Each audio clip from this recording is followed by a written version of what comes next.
ሰዎች ስለ ፍቅር ሲሉ ብዙ የማይረቡ ነገሮችን ሲያደርጉ ተመልክተን እናውቃለን። አሁን የምነግራችሁ ታሪክ ግን ከአእምሯችሁ በላይ እንደሚሆን አልጠራጠርም። በአርባዎቹ የዕድሜ መጨረሻ ላይ የምትገኘው ናንሲ ካምቤል የታሪኩ ባለቤት ናት። ይህች ሴት በ1999 ለፈረንጆች ባለትዳርና የአንድ ልጅ እናት ነበረች። ጸባይዋ የሰከነ ባሏንና ቤቷን የምታከብር መሆኗ ብዙዎች ይመሰክሩላታል። ይህ ግን ለኑሮዋ ሰላምን ይዞላት ሊመጣ አልቻለም። ከባለቤቷ ራልፍ ጋር በነበራቸው አለመግባባት ሕይወቷን በአንድ ጀንበር መመሰቃቀል ይጀምራል። ታዲያ ችግር የበዛበትን ትዳር ጥላ ከመውጣት ይልቅ መቆየት በመምረጧ ናንሲ ሕይወቷን አጥታለች። የሞቷ ዜና ከተሰማ በኋላ ፖሊስ ከትዳሯ ጀርባ ያለውን እውነታ ለማጣራት ሲሞክር ያገኘው እውነታ እጅግ የሚያስደነግጥ ነበር።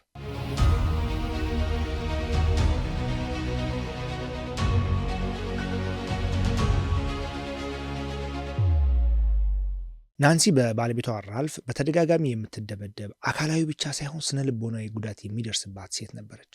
ጉዳቷ ውስጧ ገብቶ ቢያቆስላትም እስከ ሕይወቷ ፍጻሜ ድረስ አብረው ለመቆየት ቃል ገብታ ያገባችውን ባሏን እንዲሁ በቀላሉ መፍታት አልፈለገችም። ራልፍ ግን ሐሳቡ ሁሉ ከእሷ በተቃራኒ ነው። ለእሱ ቃል ኪዳን ትርጉም የለው። በቅብዝብዝ ባህሪው የሚፈጽመው ተግባር ሁሉ ቤተሰቡን ይበጠብጥ ጀመር። ናንሲ አስቀያሚ 15 ወራትን በትዳር ካሳለፈች በኋላ ራልፍን ለመፍታት ትወስናለች። መጀመሪያ አካባቢ ላይ ራልፍ ፍቺው ብዙም ግድ አልሰጠውም ነበር። እየቆየ ሲመጣ ግን ውስጡን ይከነክነውና ዳግም አብረው እንዲሆኑ እንዲጠይቃት ያደርገው ጀመር። ከፍቺ በኋላ ለወራት በብቸኝነት የቆየችው ናንሲ የራልፍ ፍቅር ስላልወጣላት አብረው ለመመለስ አላመነታችም። ጥቂት ቀናት አብረው ካሳለፉ በኋላ ራልፍ ከሌላ ሴት ጋር የፍቅር ግንኙነት ውስጥ መሆኑን ትደርስበታለች። ይህ ግንኙነታቸውን መልሶ ያሻክረዋል። ራልፍ የጀመረው አዲስ ግንኙነት ከፍቅር አልፎ ወደ ትዳር የተሻገረ ነበር። ከትዳር ነው ተመልሶ አንቺ ጋር ሊሆን ያለው ማለት ነው። ታዲያ አዲሷ ሚስቱን ኤሊያኖር ትባላለች። እሷን ትቶ ወደ ናንሲ ለመመለስ የወሰነበት ጊዜ 1 ወር ብቻ ነበር። በዚህ መወላወል ውስጥ እያለ ናንሲ ዳግም ከሱ ጋር መሆን እንደማትፈልግ በመግለጽ ግንኙነቷን ድጋሚ ታቋርጠዋለች። ሁሉም ነገር እዚህ ጋር በቃ ብላችሁ ደስ ይለኝ ነበር። ነገር ግን የራልፍና የኤሌኖር አሳፋሪ ድርጊት የሚጀምረው ገና ከዚህ በኋላ ነው።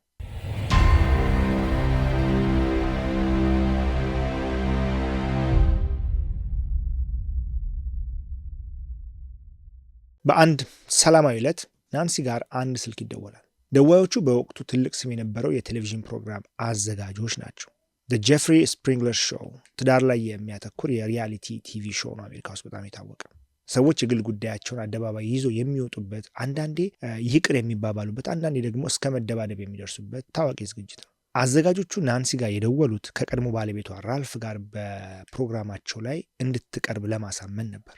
ናንሲ መጀመሪያ አካባቢ ፈቃደኛ አልነበረችም። አዘጋጆቹ ግን በቀላሉ ሊተዋት አልፈለጉም። የውሸት ቃላቸውን ደርድረው ያሳምኗታል። እንደ አዘጋጆቹ ገለጻ ራልፍ በሰራው ስራ በመጸጸቱ ዳግም ወደ ትዳሩ መመለስ ፈልጓል ነው። ይህንን ንግግር ናንሲ ማመን የጀመረችው ራልፍ ደጋግሞ በመደወል ይቅርታ ሲጠይቃት ነው። ለእርሱ ስስ የነበረት ናንሲ ጥያቄውን ተቀብላ አንድ ላይ ጥቂት ጊዜ ማሳለፍ ጀመሩ። ያ ሁሉ ፍቅር የውሸት ድራማ እንደነበር ጋቢ አልታወቃትም። ሰላም በሆነው ግንኙነት ደስተኛ ሆና የቴሌቪዥን ፕሮግራሙን የምትታደምበት ዕለት ይደርሳል። ከናንሲ ውጪ የቴሌቪዥን ፕሮግራሙ ላይ የሚሳተፉ ሰዎች ማለትም አዘጋጆች፣ ታዳሚዎችና አቅራቢዎች መድረኩ ለእሷ ውርደት እንደሆነ ቢያውቁም ቀረጻ እስከሚጀመር ድረስ አንድም ቃል አልተነፈሱ። ናንሲ ነገሮች እንዳሰበችው እየሄዱ አለመሆኑን የተረዳችው የራልፍ ውሽማ የነበረችው ኤሌኖር ልክ እንደሷ ፕሮግራሙ ላይ መጋበዟን ስትመለከት ነበር። ቤሲክሊ የፕሮግራም አዘጋጆቹ ኤሊያኖርንም ናንሲንም ነበር ፕሮግራሙ ላይ ጋበዙት ማለት ነው። ኤሌኖር ተሳዳቢ አይነት ሰው ናት። ገና ፕሮግራሙ ከመጀመሩ ናንሲን በንቀት እየተመለከተች ከባሌ ላይ ውረጂ፣ እሱ እኔን ነው የሚወደው፣ እሱ እኔን ነው የሚፈልገው በማለት ልታንጓጥጣት ትሞክራለች። ናንሲ በሁኔታው ግራ በመጋባት ራልፍ አብሮኝ መሆን እንደሚፈልግ አውቃለሁ፣ ትናንት እንኳን እኔ ቤት አብረን ነው ያደር ነው በማለት ልታስረዳት ትሞክራለች። ጤነኛ አእምሮ ያለው ሰው መቼም የፍቅር ጓደኛው ከሌላ ሴት ጋር እንደተኛ ሲሰማ ንዴት፣ ብስጭትና መከዳት እንደሚሰማው ግልጽ ነው።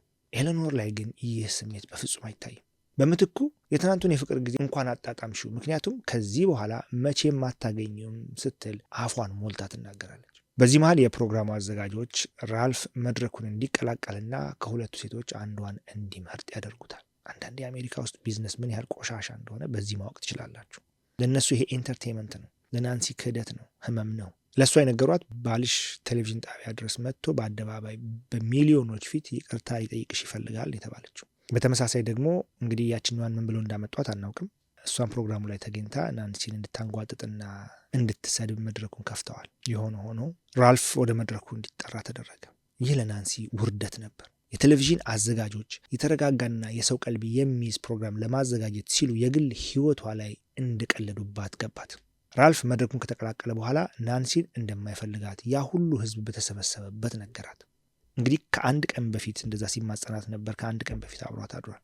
ኤሌኖርን እየሳመ መርጫታለሁ ይላል። ናንሲ ከዚህ በላይ ፕሮግራሙን ታድባ መመልከት አልቻለችም። እሺ የሚል ቃል ብቻ አውጥታ ዝግጅቱን አቋርጣ ትሄዳለች። ከዚህ በኋላ ናንሲ የምትፈልገው አዲስ ሕይወት ብቻ ነበር። ራልፍ ግን እስካሁን ያደረገው አልበቃ ብሎት ዳግም ወደ ሕይወቷ ብቃል። መረጥኳት ካለው ኤሌኖር ጋር ተስማምቶ መኖር ሲያቅተው ዳግም ወደ ናንሲ ለመመለስ መሞከር ይጀምራል። እዚህ ጋር የገረመኝ የእሱ መመለስ ሳይሆን የናንሲ ጥያቄውን መቀበል ነው። ጤነኛ አእምሮ ያለው ሰው የቴሌቪዥኑን ድራማና ውርደትን ተወው። ጤነኛ አእምሮ ያለው ሰው ከመጀመሪያው ኢንሲደንት በኋላ እንደዚህ አይነት ሰው ወደ ሕይወቱ መልሶ የሚያመጣ አይመስለኝም። እንግዲህ አስቡት፣ ደብድቧችሁ በአደባባይ የቴሌቪዥን ዝግጅት ላይ አዋርዷችሁ ዳግም እንመለስ ሲል እሺ ማለት። ለማንኛውም ናንሲ ምን አይነት ፍቅር እንደያዛት አላውቅም። እሺ ብላ ዳግም አብራው ለመሆን ወሰነች። ጭራሽ ብዙ ሰርታ ያጠራቀመችውን ገንዘብ አውጥታ በጋራ የሚኖሩበትን ቤት ጭምር ገዛች። አምነው ይህ ራልፍን ይዞ የሚያስቀረው አልነበር። እንደለመደው ከጥቂት ወራት በኋላ መቅበዝበዝ ይጀምራል። ጭራሽ በገዛ ገንዘቧ የገዛችን ቤት የኔ ነው በማለት እንድትወጣ ይጨቀጭቃት ጀመር። ያለ ፍላጎቷ የእህቴ ልጅ ነው ያለውን ወጣት ቤት አምጥቶ ማኖር ይጀምራል። ራልፍ በዚህ አላበቃም። ብታምኑም ባታምኑም ውሽማውን ኤሌኖርን እዛ ቤት በቀጥታ አምጥቶ ማኖር ይጀምራል። ይህ ለናንሲ ምን ያህል ከባድ እንደሆነ አስቡት። ትዕግስቷ አልቆ የገዛችውን ቤት ጥላ ትወጣለች። ይህን ነበር የሚፈልገው እሱ። ጂሰስ ነርቭ የሚያግል ታሪክ ነው ይሄ። እናም ቤቷን ለማስመለስ ግን ያው ክስ መክፈቱ አልቀረም። ይህ ክስ ለናንሲ ቤቷን ቢያስመልስላትም ሕይወቷን ግን ሊታደጋት አልቻለም።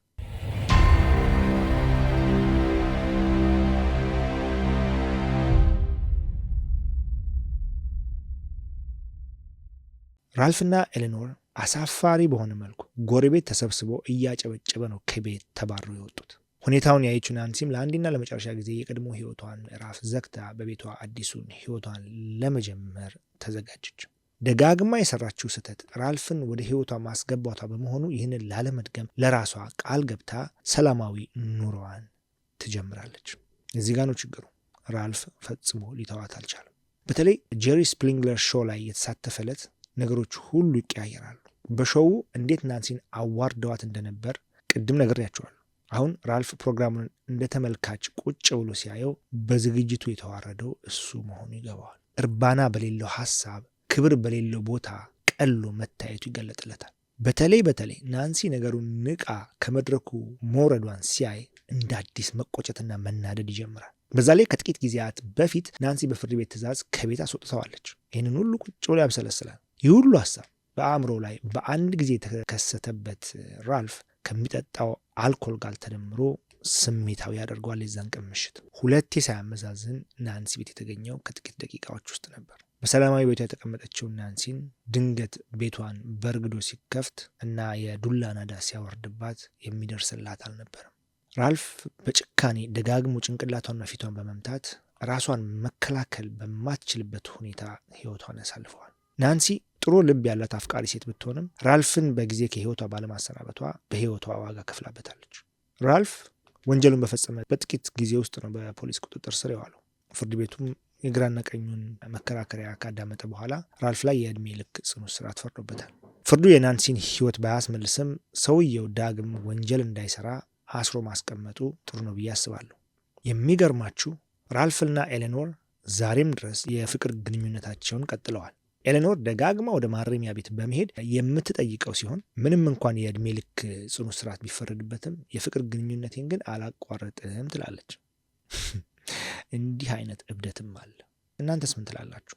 በህይወታችሁ ውስጥ እጅግ አደገኛ ሪሌሽንሽፕ ውስጥ ገብታችሁ ወደኋላ የተመለሳችሁ ካላችሁ በተለይ እናንተ ኮሜንት እንፈልጋለሁ። ምንድን ነበር ምክንያታችሁ? ተለወጠ ወይ የዛ ሰው ማንነት? መልካም ጊዜ